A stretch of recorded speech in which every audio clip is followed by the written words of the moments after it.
ढलती उम्र में नया सहारा। रिटायरमेंट के बाद शेखर जी का ज़्यादातर समय घर की खामोशी में ही बीतता था।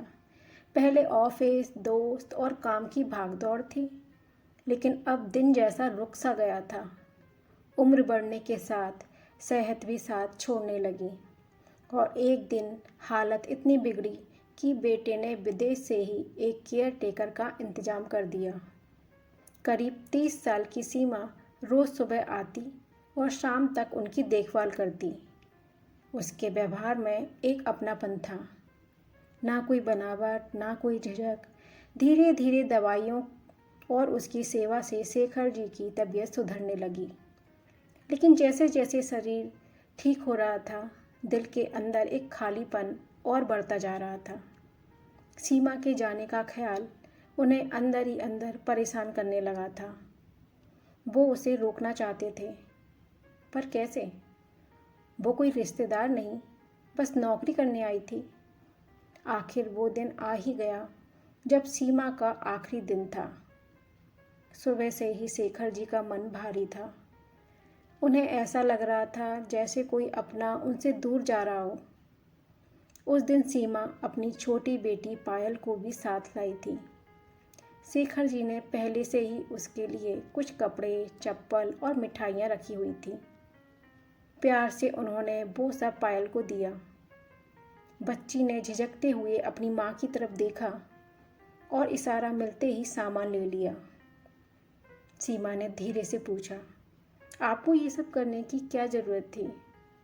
शेखर जी हल्का मुस्कुराए, ज़रूरत नहीं थी बेटा, बस मन था।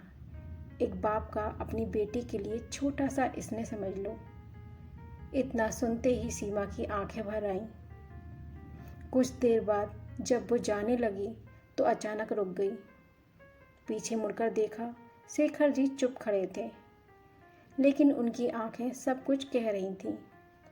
सीमा वापस आई और चुपचाप उनके गले लग गई। वो पल दोनों के लिए शब्दों से परे था। थोड़ी देर बाद सीमा ने अपने पर्स से एक छोटा सा कार्ड निकाला और उनके हाथ में देते हुए बोली, मैं सिर्फ नौकरी नहीं करती, मैं उन लोगों के पास जाती हूँ जिन्हें किसी अपने की ज़रूरत होती है। और इस काम में मुझे सिर्फ पैसे नहीं, रिश्ते भी मिलते हैं।